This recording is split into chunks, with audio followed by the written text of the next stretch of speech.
नमस्कार साथियों, मेरा नाम Rajesh Kumar Meena, lecture electronics engineering, Rajesh Pilot government polytechnic college Dausa. साथियों, आज हम board of technical education Rajasthan के इलेक्ट्रॉनिक्स इंजीनियरिंग के थर्ड ईयर का सिलेबस के code EL 303 advance communication system का एक टॉपिक है डेल्टा मॉड्यूलेशन, इसको पढ़ेंगे। आइए देखते हैं। इस टॉपिक के अंदर हम जो कंटेंट होगा इस टॉपिक के अंदर आज हम introduction, features, delta modulator, delta D modulator, advantages, disadvantages और डिसएडवांटेजेस में स्लो पावर, लोड डिस्टॉर्शन और ग्रेन्युलर इसको कवर करेंगे। इंट्रोडक्शन, सबसे पहले बात करें इंट्रोडक्शन की तो साथियों सबसे पहले बात करते हैं मॉड्यूलेशन। तो मॉड्यूलेशन जो होता है वो कम्युनिकेशन सिस्टम का बहुत इंपॉर्टेंट पार्ट होता है। कम्युनिकेशन में दो तरह के मॉड्यूलेशन हम बेसिकली यूज़ करते हैं, एनालॉग मॉड्यूलेशन और डिजिटल मॉड्यूलेशन। और डिजिटल मॉड्यूलेशन का ही एक पार्ट है, एक टेक्निक है ये डेल्टा मॉड्यूलेशन। बेसिकली अगर हम ये बोलें कि जो डिजिटल पल्स कोड मॉड्यूलेशन जो प्रोसेस होता है उसका स्पेशल फीचर या स्पेशल केस है हमारा डेल्टा मॉड्यूलेशन। तो बेसिकली हम जो भी डेल्टा मॉड्यूलेशन के अंदर जो एनालॉग सिग्नल होता है उसको डिस्क्रीट सिग्नल, डिजिटल सिग्नल में कन्वर्ट करते हैं और फिर डिजिटल सिग्नल को एनालॉग सिग्नल में कन्वर्ट किया जाता है डी मॉड्यूलेटर के अंदर। तो इसकी अगर टेक्निकली अगर हम डेफिनेशन पॉइंट ऑफ व्यू से बात करें तो in delta modulation scheme the baseband signal is sampled at a rate much higher than the Nyquist rate to increase the correlation between adjacent samples of the signal so as to permit the use of simple quantizing strategy for constructing the encoding signal। यानी delta modulation के अंदर हम जो baseband signal होता है उसको जो Nyquist rate होती है उससे कहीं हायर रेट पर हम बेसबैंड सिग्नल को सैंपल करते हैं ताकि आप जो एडजेसेंट सैंपल्स होते हैं उनके बीच में जो सिग्नल के एडजेसेंट सैंपल्स होते हैं उनके बीच में कोरिलेशंस हम इंक्रीज़ कर सकें।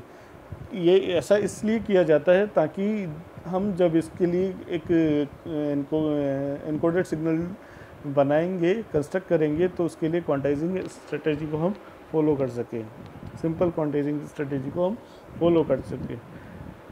जो डेल्टा मॉड्यूलेशन होता है वो वन बिट प्रोसेस होता है। इसके अंदर हम डेल्टा मॉड्यूलेशन के अंदर हम स्टेयरकेस अप्रॉक्सीमेशन को यूज़ करते हैं। Basically the difference between the input signal xt and the staircase approximated signal is confined to two levels, that is positive delta and negative delta। यानी हमारे पास जो भी सिग्नल होता है वो जो भी सिग्नल हमारे पास आता है इनपुट सिग्नल, उस इनपुट सिग्नल के लिए हम उसका जो सैंपल होता है उसको अगले सैंपल के साथ कंपेयर करते हैं, पिछले सैंपल के साथ कंपेयर करते हैं और उसकी जो वैल्यू होती है अगर वो पॉजिटिव आती है सैंपल की, अगर डिफरेंस उसका पॉजिटिव आता है तो उसके लिए हम प्लस डेल्टा, और अगर डिफरेंस अगर नेगेटिव आता है तो उसके लिए हम माइनस डेल्टा को यूज़ करते हैं ना। If the difference is positive then the approximate signal is increase by one step. अगर पॉजिटिव डेल्टा आता है, पॉजिटिव आती है जो डिफरेंस, तो हम उसे एक स्टेप इंक्रीज़ कर देते हैं, और अगर जो डेल्टा की वैल्यू नेगेटिव होती है तो हम जो सिग्नल होता है उसके लिए एक स्टेप डिक्रीज़ कर देते हैं। यानी अगर हमारा स्टेप रिड्यूस होता है तो फिर 0 ट्रांसमिट होता है, और स्टेप अगर इंक्रीज़ होता है तो 1 ट्रांसमिट होता है। इसलिए हम इसको वन बाइनरी बिट ट्रांसमिशन भी बोलते हैं, ट्रांसमिटेड भी बोलते हैं हर सैंपल के लिए। इसके फीचर्स अगर हम देखें तो an over sampled input is taken to make full use of the signal correlation.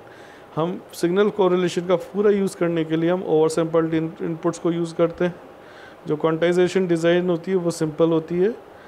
जो इनपुट सीक्वेंस होता है वो much higher than Nyquist rate होता है। क्वालिटी इसमें मॉडरेट होती है। जो डी मॉड्यूलेटर और मॉड्यूलेटर की डिज़ाइंस होती है वो सिंपल होती है। आउटपुट वेवफॉर्म के लिए हम अप्रॉक्सीमेशन, स्टेयरकेस अप्रॉक्सीमेशन यूज़ करते हैं आउटपुट वेवफॉर्म के लिए। जो स्टेप साइज़ होती है वो स्मॉल होती है। जब bit rate can be decided by the user decide कर सकता है बिट रेट जो रखती हैं। Simple to implementation. ये जो डेल्टा मॉड्यूलेटर है उसका ब्लॉक डायग्राम है। इसको अगर हम ध्यान से देखें तो एक इसमें 2 समर्स लगाए हुए हैं। और जो पहला समर है उसका जो इनपुट है वो हमारा ओवर सैम्पल्ड इनपुट है, प्लस उसके जो उस पर जो दूसरा हम सिग्नल जो ऐड करेंगे वो एक सिग्नल जो हमने प्रीवियस सिग्नल जो था उसी को हम वापस फीडबैक लेकर एक डिले देकर और उसको हम इसमें सम करेंगे। जो इन समर का जो आउटपुट है वो होगा हमारा EPNTS। इस EPNTS ये एक 1 बिट क्वांटाइज़र के लिए इनपुट की तरह काम करेगा और इसका आउटपुट होगा हमारा EQNTS, जो कि हमारा VNTS के फॉर्म में डेल्टा मॉड्यूलेटर का आउटपुट होगा। अब ये EQNTS है, EQNTS यानी 1 बिट जो क्वांटाइज़र का जो आउटपुट है उसको हम वापस एक समर में देंगे। इस समर के अंदर एक इनपुट तो होगा ये EQNTS और एक इनपुट होगा हमारा X-NTS। जो X-NTS है वो डिले सर्किट का आउटपुट है और वही आउटपुट हम जो हमारा इनिशियल जो सैम्पलर था उसको इनिशियल जो समर था उसको दे रहे थे। तो इस X-NTS ये क्या है, X-NTS है हमारा UNTS का 1 बिट डिले सिग्नल। अगर हम इस ये जो डायग्राम है इसको देखें तो X-NTS है हमारा ओवर सैम्पल्ड इनपुट, EPNTS है हमारा summer output and quantizer input. देखिए फिर से इसको डायग्राम को देखें तो EPNTS है हमारा समर आउटपुट, फर्स्ट समर का तो आउटपुट है और 1 बिट क्वांटाइज़र का इनपुट है। EQNTS है, EQNTS हमारा क्वांटाइज़र का आउटपुट है इक्वल्स टू VNTS। देखिए EQNTS इक्वल्स टू VNTS। उसके बाद में है UNTS। UNTS है जो डिले सर्किट हमने जो लगाया है उसका इनपुट। अब इन ऊपर वाले नोटेशंस को हम यूज़ करके जो डेल्टा मॉड्यूलेशन है उस प्रोसेस को हम फिगर आउट करने की कोशिश करेंगे। तो EPNTS यानी हमारा जो फर्स्ट समर है उसका जो आउटपुट है वो क्या है, X-NTS ओवर सैम्पल्ड इनपुट का इनपुट माइनस X-NTS यानी जो हमारा आउटपुट हो डिले सर्किट का, उन दोनों का जो डिफरेंस है वो हमारा फर्स्ट जो समर है EPNTS का आउटपुट है। अब X इक्वल्स टू इसी को हम अगर देखें तो ये क्या होगा, X-NTS माइनस UN-1TS। अब ये UN-1TS कैसे आया, हम पीछे सर्किट में देखते हैं तो देखेंगे कि जो X-NTS है वो है हमारे इस डिले सर्किट का 1 बिट डिले सर्किट का आउटपुट और उसकी वैल्यू क्या, उस पर इनपुट क्या दिया जा रहा है UNTS। अगर उस UNTS को हम 1 बिट से डिले देंगे तो वो हो जाएगा UN-1TS। तो वो हो गया हमारा X-NTS माइनस UN-1TS। अब UN-1TS को हम लिख सकते हैं S-N-1TS प्लस PN-TS, क्योंकि ये जो सेकंड कंपोनेंट आ रहा है इस इक्वेशन नंबर सेकंड का जो सेकंड कंपोनेंट है X-NTS तो ऊपर से चला आ ही रहा है और जो सेकंड कंपोनेंट है उसको हम देखें तो वो जो सेकंड समर है उसका आउटपुट है। देखिए ये देखिए जो सेकंड समर है उसका आउटपुट यानी VNTS जो आउटपुट था उसके अंदर VNTS के अंदर हम X-NTS को ही ले रहे हैं। तो जो आउटपुट है X-N-1 इसलिए लिया जा रहा है क्योंकि ये डिले सर्किट का आउटपुट है प्लस VN-1TS क्योंकि ये भी डिले सर्किट से होता हुआ ही हमारे पास आ रहा है। तो इस तरह से इक्वेशन नंबर हमारे पास सेकंड आ जाएगी। आगे जब हम जो सैंपल सिग्नल EPNTS है उसकी वैल्यू इक्वल्स टू होगी VNTS इक्वल्स टू EQNTS। जो EQNTS है वो हमारे सैंपल सिग्नल EPNTS से का सैंपल सिग्नल होगा। वो सैंपल सिग्नल ही हम वापस इनपुट की तरह लेकर और डिले सर्किट में दे रहे हैं। तो UNTS इक्वल्स टू हो जाएगा X-NTS प्लस EQNTS। वो देखिए हमारे पास X-NTS इंटू ये जो UNTS equals to x n T s और plus e Q N T s जो 1 बिट क्वांटाइज़र का आउटपुट है, वो दोनों का सम हमारे पास आ रहा है यू एन टी एस की फॉर्म में। अब यहाँ जो X cap N T S है, ये जो टर्म है, ये है हमारा the previous value of the delay circuit, जो डिले सर्किट का जो पहले वाला जो वैल्यू था वो, और E Q N T S है वो हमारा है क्वांटाइज़र आउटपुट, 1 बिट क्वांटाइज़र जो हमने लगाया हुआ है उसका आउटपुट इक्वल्स टू ये होगा V N T S. Hence U N T S is equals to you N minus 1 T S plus V N T S. इसका मतलब ये है कि the present input of the delay unit, जो 1 bit delay unit लगाई हुई है हमने, डिले यूनिट टी एस, उसका जो प्रेजेंट इनपुट है is equals to the previous output of the delay unit plus the present quantizer output.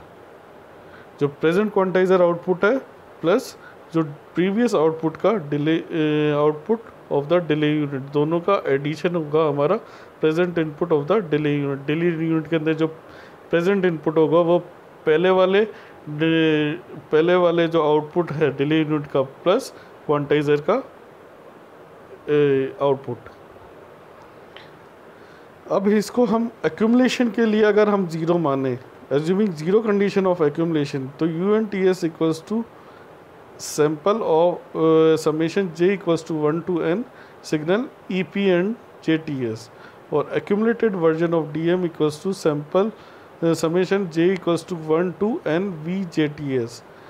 Now that x cap and T s equals to you N minus 1 T s equals to ये summation j equals to 1 से n minus 1 v j T s, यानी the delay unit output is an accumulator which is output lagging by 1 sample. जो delay unit output है किसी, इसके अंदर जो accumulator जो लगा हुआ है उसमें जो डिले यूनिट का आउटपुट है वो हमारे पास जो आउटपुट है उसका 1 सैंपल जो कि लैगिंग बाय 1 डिले है।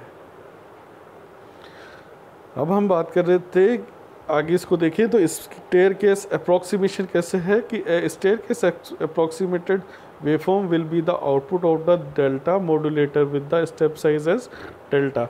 हमने देखिए कि इसमें डायग्राम में साफ साफ दिखा रखा है कि एक स्टेप साइज को आपने डेल्टा लिया है और हम इसे इस हिसाब से, जैसे ये जो एनालॉग सिग्नल है वो इंक्रीजिंग है, तो उस इंक्रीजिंग के लिए हमने हर सैंपल पर, हर टाइम्स पर यूनिट पर इसे हम ये कंटिन्यूसली इंक्रीजिंग है तो एक एक स्टेयरकेस हमने इसको इंक्रीज़ करते जा रहे हैं।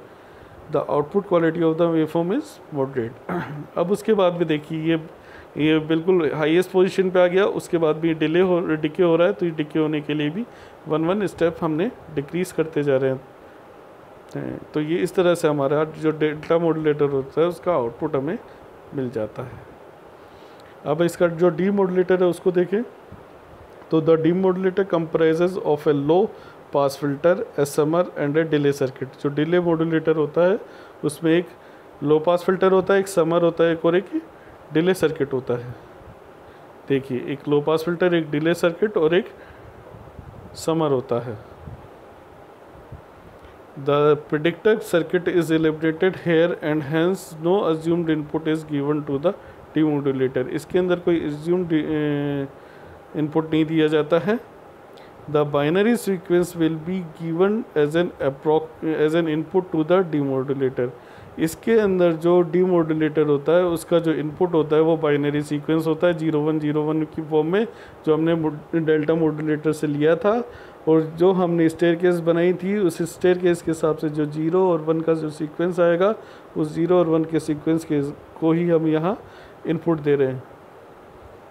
उस इनपुट को हम लो पास फिल्टर पे देंगे। The low pass filter is use for many reason but the prominent reason is noise elimination for out of band signal. जो लो पास फिल्टर हमारा काफ़ी यूज़ होते हैं, काफ़ी कामों के लिए यूज़ होता है, लेकिन जो मेन इसका काम है वो इस सिग्नल में से जो नॉइज़ है उस नॉइज़ को निकालना है, उस नॉइज़ से पार पाने का काम है इस लो पास फिल्टर का। जो VNTS है वो VNTS हमारा आउटपुट होगा, इनपुट होगा इस डीमॉड्यूलेटर के लिए, वो एक बाइनरी सीक्वेंस होगा। उसका जो इनपुट है वो, ये जो इनपुट है वो एक समर पर दिया जाएगा, जिसको हम एक डिले सर्किट के साथ जो हमारा आउटपुट मिल रहा है उसको ऐड करके भेजेंगे, तो वो UNTS के नाम से होगा। और वो UNTS लो पास फिल्टर से के थ्रू जब हम पास करेंगे तो एक डीमॉड्यूलेटेड आउटपुट हमें मिलेगा। एडवांटेजेस होते हैं कि एक 1 बिट क्वांटाइज़र है, ये जो डेल्टा मॉड्यूलेटर है इसमें हम 1 बिट क्वांटाइज़र यूज़ करते हैं। बहुत ही सिंपल सा डिज़ाइन है मॉड्यूलेटर का और डीमॉड्यूलेटर का। लेकिन जो दो मेन डिसएडवांटेजेस हैं वो हैं slope overload distortions and granular noise. ये दो डिस्टॉर्शंस इसके बहुत इम्पॉर्टेंट है जो हमें जानने चाहिए। और ये दोनों ही क्यों है? क्योंकि हम डेल्टा मॉड्यूलेशन के लिए जो स्टेप साइज़ है उसको फिक्स रखते हैं। तो अगर हमारे पास जो साइज़ हमारे पास जो इनपुट है उसमें अगर एम्पलीट्यूड हमारा स्टीपली इंक्रीज़ हो रहा है या उसमें इंक्रीज़ बहुत फास्ट हो रहे हैं तो हमारे पास स्लोप ओवरलोड डिस्टॉर्शन होता है। और अगर उसके अंदर जो आउटपुट हमारा जो एनालॉग सिग्नल है वो एनालॉग सिग्नल अनचेंज रह रहा है तो उस समय हमारे पास ग्रेनुलर नॉइज़ आएगी। अब हम इसको डीपली देखते हैं। देखिए, स्लोप ओवरलोड डिस्टॉर्शन क्या होगा?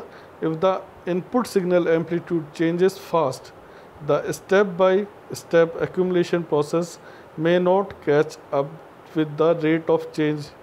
This happens when the demodulator start operation from cold start, but is usually of negligible effect for speech.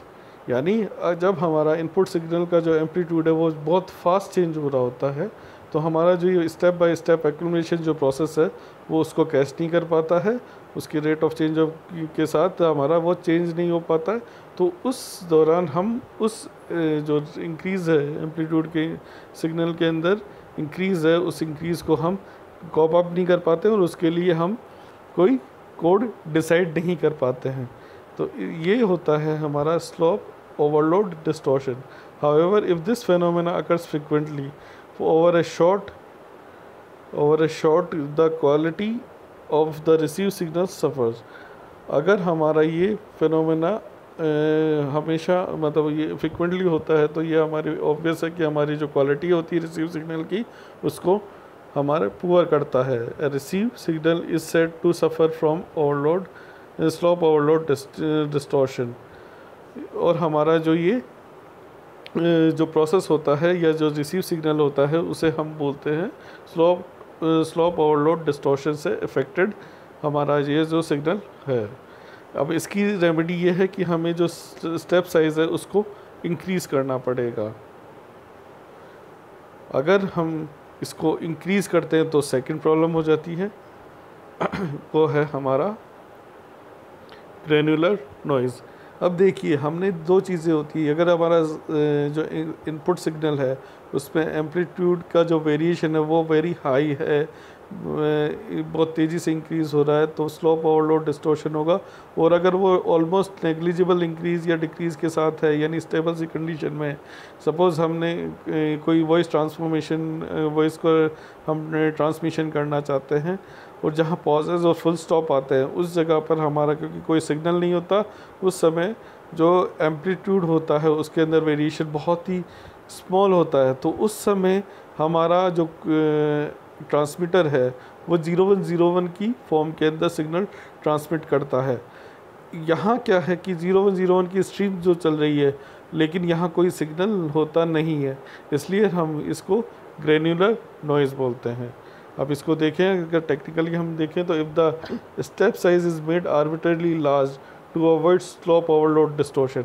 दूसरी चीज़ ऐसा है कि अगर हम या तो कोई डिस्टॉर्शन हमारे पास इनपुट सिग्नल ना हो या हमने स्टेप साइज़ अगर हमने इतनी ज़्यादा बड़ी ले ली कि जो इनपुट सिग्नल के अंदर छोटे मोटे वेरिएशंस हो रहे हैं उन छोटे मोटे वेरिएशंस के हिसाब से वो जो स्टेप साइज़ है वो हाई है तो भी हम हमारे उस वेरिएशन के इनपुट एम्पलीट्यूड के वेरिएशन को हम कॉप अप नहीं कर पाते और पकड़ नहीं पाते और उसके लिए हम कोई कोड डिसाइड नहीं कर पाते हैं, तो उसे हम ग्रेनुलर नॉइज़ का नाम देते हैं। इन दोनों ही प्रॉब्लम्स को हम कॉप अप करने के लिए या ओवरकम करने के लिए जो नेक्स्ट टेक्निक जो यूज़ करते हैं वो है एडेप्टिव डेल्टा मॉड्यूलेशन। उसके लिए हम अलग से बात करेंगे। फ़िलहाल के लिए धन्यवाद। आई होप कि आपको ये जो डेल्टा मॉड्यूलेशन वाला प्रोसेस था वो समझ में आया होगा।